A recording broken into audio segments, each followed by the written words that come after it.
भाभी की रोमांटिक कहानी। भाभी नाम था संजना, गंभीर स्वभाव की, पर उसकी आंखों में एक नर्म सी चमक हमेशा रहती थी। जब वो आंगन में सफेद साड़ी पहने पानी भरती तो दीपक का दिल एक पल को थम सा जाता।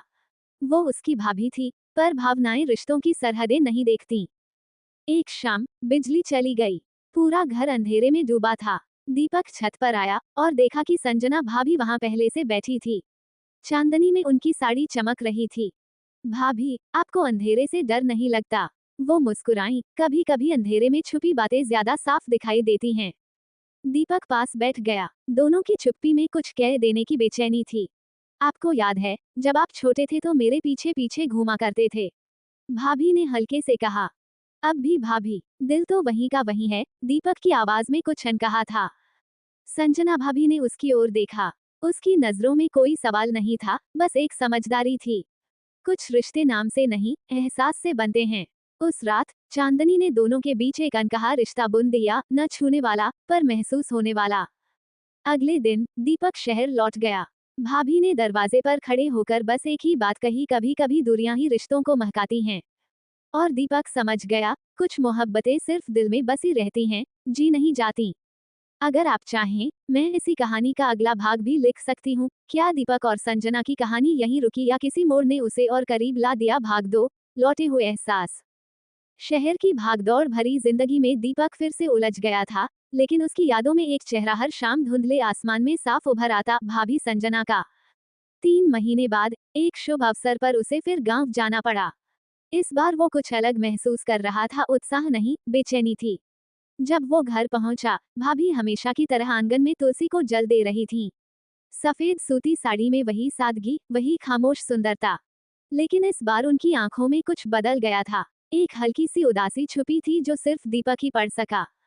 रात को फिर वही छत, वही चांदनी और वही दो लोग खामोश पर जुड़े हुए। आप बदले से लग रहे हैं, संजना भाभी ने कहा। दीपक ने धीरे से जवाब दिया, दिल में जो चीज थमी हो, वो बदलती नहीं, बस गहराती जाती है। संजना ने उसकी तरफ देखा, बहुत देर तक। फिर बोली, रिश्तों की दीवारें अगर हिल जाएं, तो घर टूट जाते हैं दीपक, और मैं नहीं चाहती कि तुम कभी बिखरो। उसने भाभी की आंखों में आंसू देखे। उसकी सारी भावनाएं जैसे चुपचाप उन अश्कों में बह गईं। उस रात दोनों ने फिर कुछ नहीं कहा, पर एक वादा बन गया कि मोहब्बत जरूरी है, लेकिन सम्मान और सीमाएं उससे कहीं बड़ी होती हैं। अगले दिन दीपक वापस चला गया, पर इस बार वो टूटा नहीं था, वो समझदार हो चुका था। भाभी ने विदा करते समय बस इतना कहा, तेरी मोहब्बत ने मुझे मेरी अहमियत दिखा दी, और तुझे तेरी हदें। और यही कहानी थी उनकी, जिसमें प्यार था, पर स्पर्श नहीं, एहसास थे, पर अधिकार नहीं। अगर आप चाहें तो अगला भाग मैं लिख दूं, जहां सालों बाद एक और मुलाकात होती है। क्या उस अधूरी मोहब्बत को मुकम्मल होने का कोई और रास्ता मिल? भाग 3, बरसों बाद की वो मुलाकात। 5 साल बीत चुके थे। दीपक अब एक सफल इंजीनियर था, पर जीवन की भीड़ में कुछ खालीपन हर रात उसे घेर लेता। कभी कभी रात को नींद खुलती, और वो अपनी पुरानी छत, वो चांदनी और वो भाभी याद करता। एक दिन गांव से फोन आया, बड़े भैया की तबीयत बहुत खराब थी। दीपक बिना देर किए रवाना हो गया। मन में एक अजीब सी घबराहट थी, और कहीं बहुत भीतर एक उम्मीद भी। जब वो घर पहुंचा, तो देखा भैया बिस्तर पर थे, बहुत कमजोर, और पास में बैठी थी संजना भाभी, अब थोड़ी बदल चुकी थी।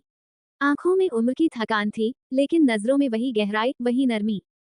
दीपक ने भैया के पास बैठकर हाथ थामा। भैया ने हल्की आवाज में कहा, दीपक, संजना अब अकेली होगी, मेरा वक्त आ गया है। दीपक की आंखें भर आईं, और संजना भाभी बस चुप बैठी रहीं, जैसे वो इस दिन के लिए सालों से तैयार थीं। 3 महीने बाद भैया का देहांत हो गया। घर सूना हो गया। संजना भाभी अब पूरी तरह अकेली थीं। समाज की निगाहें उन पर थी, लेकिन दीपक के दिल में एक तूफान चल रहा था। एक शाम फिर से वही छत और वही दो लोग। आने कभी शादी क्यों नहीं की दीपक? भाभी ने अचानक पूछा। क्योंकि दिल ने जहां रुकना था, वो जगह कभी छोड़ी ही नहीं। दीपक की आवाज कांप रही थी। भाभी की आंखों से फिर वही खामोश आंसू बह निकले। अब कोई रुकावट नहीं है भाभी, अगर आप चाहें तो। दीपक की बात अधूरी रह गई। भाभी उठी, दीपक के पास आई, उसके हाथ में एक कागज रख दिया, पति की लिखी एक चिट्ठी। अगर मैं न रहूं तो दीपक से जीवन बांट लेना, क्योंकि मैंने तुम्हारी आंखों में सिर्फ उसी के लिए चमक देखी है। दीपक हक्का बक्का रह गया। भाभी ने बस इतना कहा, अब रिश्ते सिर्फ एहसास नहीं, साथ बन सकते हैं। लेकिन इस बार पूरी दुनिया के सामने और फिर पूरे गांव ने देखा, एक विधवा भाभी और एक सच्चा प्रेमी समाज की परंपराओं को तोड़कर एक पवित्र बंधन में बंध गए। चांदनी की सौगात अब एक अधूरी प्रेम कथा नहीं रही, वो एक मिसाल बन गई। ऐसे ही वीडियो देखने के लिए हमारे चैनल को लाइक एंड सब्सक्राइब करें। Thanks for watching.